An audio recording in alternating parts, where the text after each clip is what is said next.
Series on hope for tomorrow. This is a series that I have long wanted to do it. It is a series about my journey on financial freedom. It's a journey of stewardship also. I call it's a series. I'm going to do a series. This series I call it Hope for Tomorrow.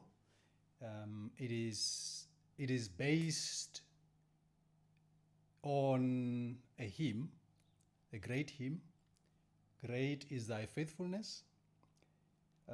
What it says in one of the verses, it says, "Pardon for sin and peace that endureth, thine own dear presence to cheer and to guide, strength for today and bright hope for tomorrow, blessings all mine with 10,000 beside." So this is where I derived the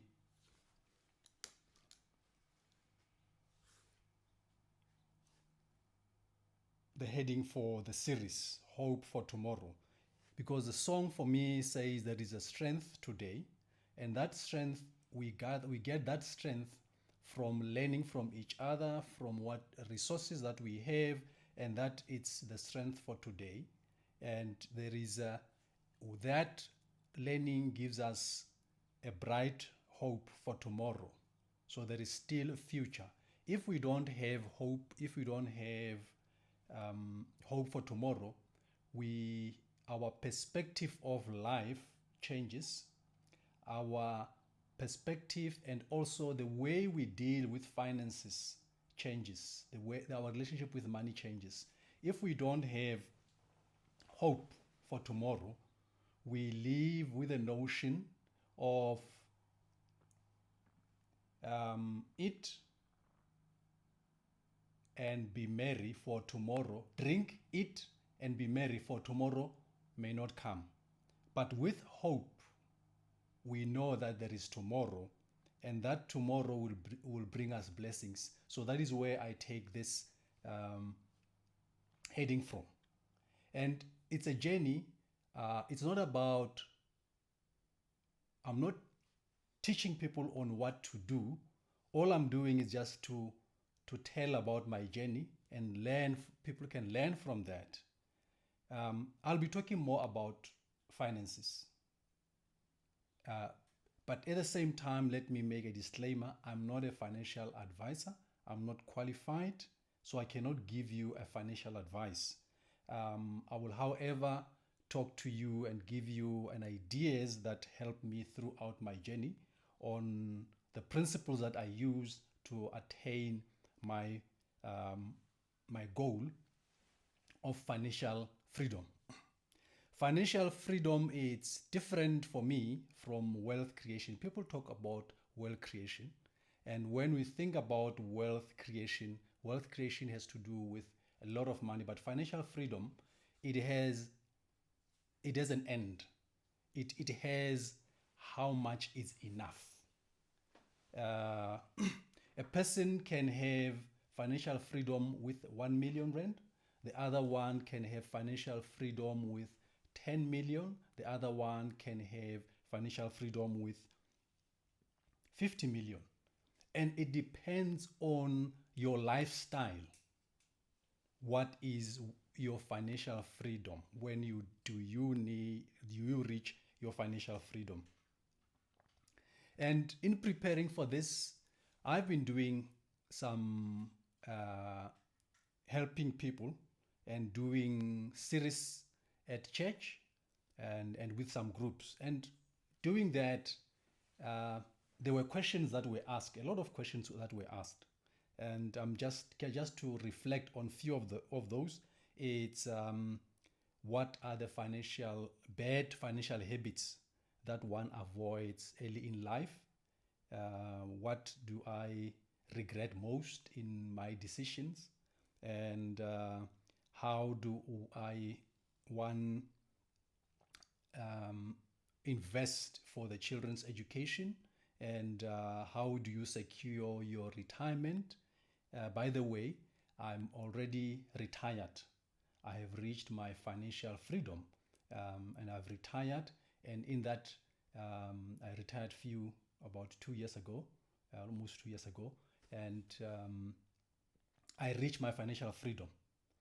And I'm doing now what I love most, which is one, traveling, and two, doing what I'm doing, just advising people and helping people to reach their financial freedom. And also I do a lot of community work. I work with two NGOs, Christian organizations. One is based in Centurion, Amazing Graces, and the other one is based in Randfontein, the Carry You Ministries. So that's what I do. So other people ask me about my financial strategy, and other people ask if they had money. Like a person asked me, if I had 50,000 today, how would I invest it? And in this, I'll be talking about that. I will not be answering questions one after the other, but as I talk, you'll be able to pick up things that are important to you, and also things that I've learned. Most of you have heard and know the parable of the talents. There are three people involved. First person, the master, gives him 5 talents. The second one, he gets 2. The other one, the last one, gets 1. And in my journey, I've always associated myself with the second person who received 2 talents. Because if you think about it, the Bible says the one who had 5 talents doubled that, and it made 10. The one that had 2 doubled that, it made 4. So the reason why I say identify myself with the second person is that I had to work almost 3 times more to be able, not even that, I could not, you won't even reach the person with 5 talents, but you work more and more, you work harder.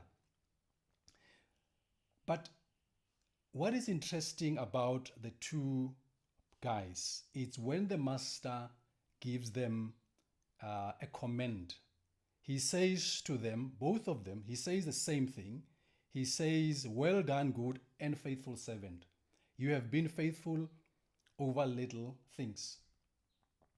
I will set you over much. And then what is important, it's what he says to both of them. He says, enter into the joy of your master. Enter. So their reward was the same. But to the third guy who decided to live with the notion of eat, drink, and be merry, for tomorrow will not come, take the talents and hid it or throw it away. So if we live with that notion of eat, drink, and be merry, there is no future for us. But for a person who says, I have little and I will make sure that the little that I have, I will increase. It can be twice, it can be 3 times more, but you know that it will happen. Some few years after getting married and we had children, a friend of ours came from Old Mutual with a policy, and he was talking about taking education policy for the children. And he introduced us to endowment. We took endowment. Endowment was for 10 years. Come 10 years down the line, we have been faithful in giving, in paying the endowment every month for 10 years. Come 10 years, the amount of money that the endowment gave was so little. By God's grace, what happened is at that time, around 1999, Old Mutual demutualized. And when it demutualized, the it is the mutual bank or the mutual institution, the policy holders or the people who put their money are the owners of the institution. So when they demutualize, they're going to list with the stock exchange. And listing on the stock exchange, it meant that anybody can buy shares, even if you didn't own a policy. So they wanted to go that route. And so when they demutualized, they paid all their policyholders. They gave them shares, and then some of us, because we didn't even know what to do with the shares, most of us, we cashed those shares. And when we cashed those shares, so there was money from the endowment itself. When the endowment matured, there was money from the demutualization, and also we had some savings of our own.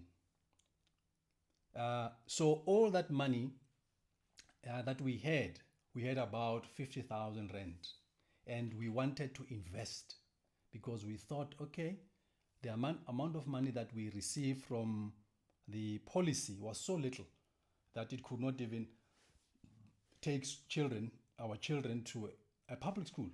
So we thought, this money is so little, let's find a way of investing. And we didn't have any clue about investing, and the only thing that we knew was savings. So a friend said, okay, there is a stockbroker that I know that you can go to. And I went to a stockbroker with 50,000. And the stockbroker asked me, how much do you have? I said 50,000. And the first thing that he said to me, he said, sorry, friend, I won't be able to help you. 50,000 is too little. 50,000 is too little. This is the amount of money that we have been saving for the last 10 years. And if you say it's too little, what do you mean? And he said to us that probably we can come back when we have 100,000, that he deals with people who had 100,000. And that was around 1999, 2000. And when you think about 50,000 during that time, it was a lot of money. And probably I don't know in today's terms how much that money would be, but it was a lot of money. So what we did then, I decided to go to the bank. When I went to the bank, and also at the bank at that time, I banked Standard Bank. I found the banker. Fortunately, Standard Bank had just introduced Achievers Plan for young graduates and young professionals. So we had bankers. We had what we call then bankers, I think. So this is a person that helped me. And this lady said to me, I don't know anything about investing. I'm a banker, but there is within Standard Bank a department that deals with investing. And she introduced me to Standard Bank online share trading. And she booked me for a course. So I had to attend a course with the Standard Bank online trading. And I went on a Saturday. After registering, I went on a Saturday. The course was for half a day. And the course was run by, I think at that time it was Bruce. But anyway, and I started attending that. After attending that, I started reading magazines. Internet was not easily available that time. We're still using a dial-up that would go when you're trying to search. So it was easier for us to go and buy books and magazines. So magazines were easier to access. So I started reading a lot of investing magazines and trying to understand. I started attending almost every now and then. I started attending courses with the online share trading. From the first one I attended was a basic investing, and then we had and ultimately I attended advanced and investing. But even then, one was not very, very clued up with investing, because you cannot just attend a course and think that you can invest. And as a result, the notion of stewardship came back to me. Hugh Welshel says about stewardship, he says, stewardship is not one more things we have to do, but a way of seeing everything we already do in a different light. So it was a way of saying to me, it was a wake-up call and say, wait, I've been doing something, so this is a different way of doing it. I have to find a different way of doing it.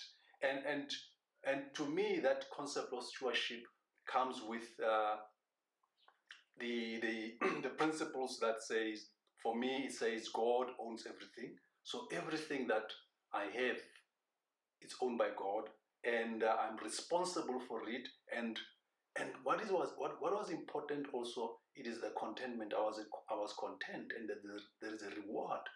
And I said to myself, Lord, if these are your resources, you gave me these resources, and going back to the story of the talent, how am I rewarded? You know, so that part of reward, I've been faithful. That was now for me to go back and now start investing. Sorry, to go and start investing with the online share trading.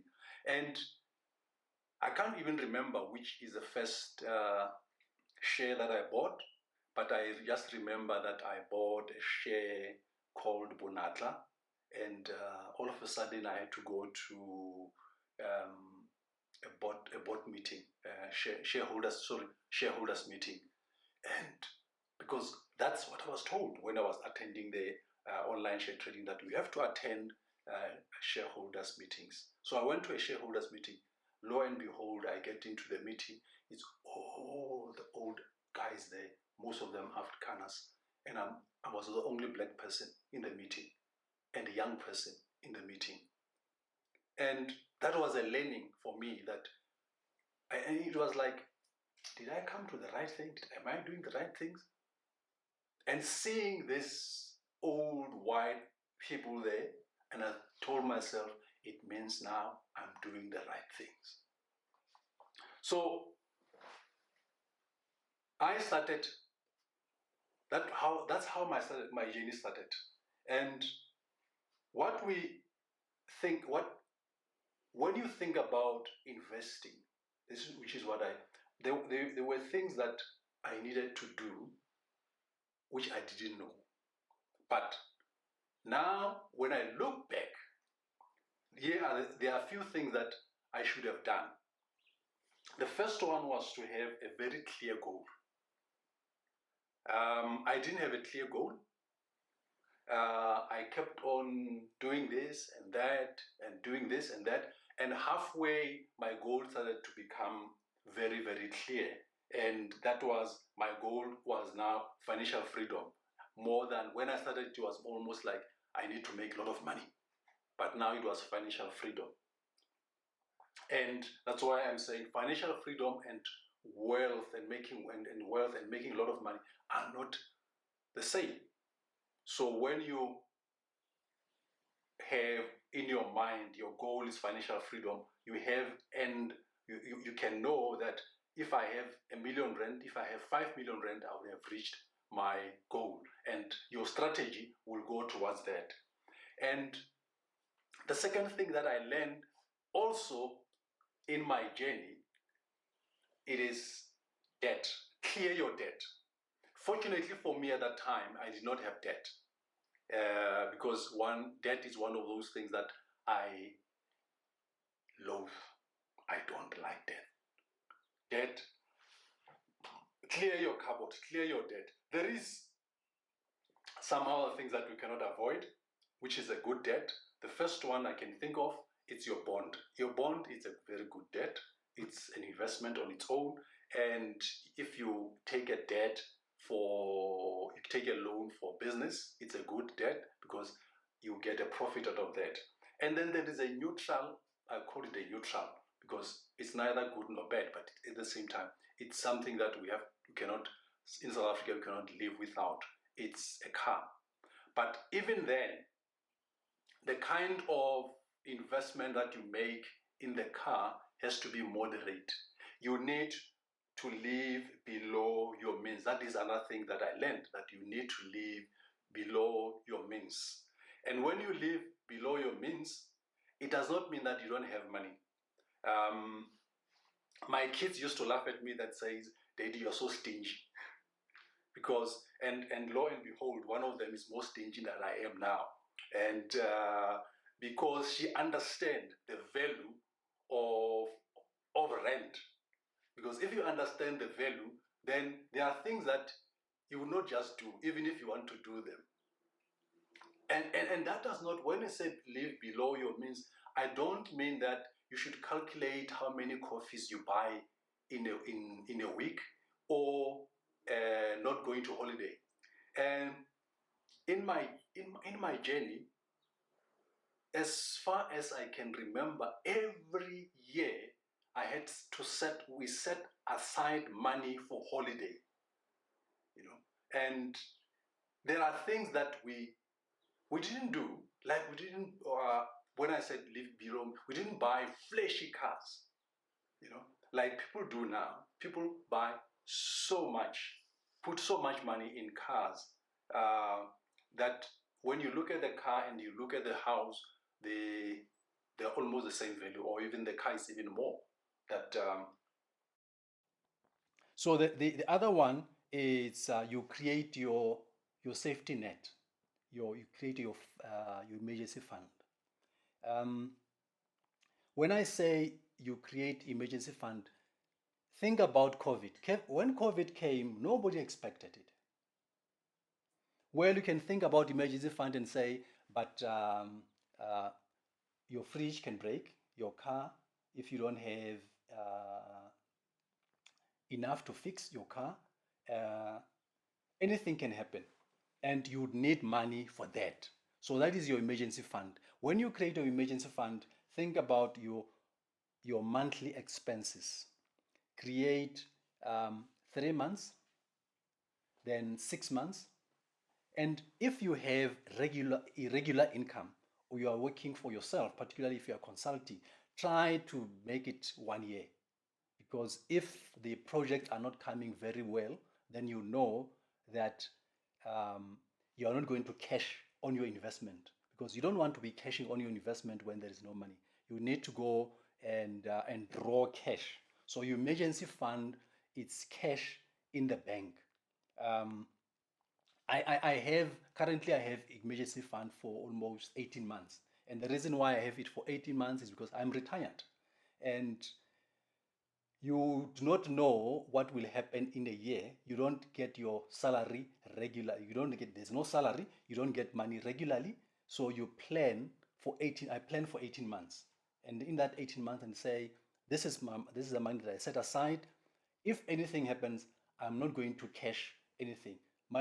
Just think about, if you take your money to the bank, and put it in your savings, you'll get probably my savings, which is I get call out. It's call in, or yeah, it's about 14 days. I can call that money in 14 days. I get about 6.5 or 7%.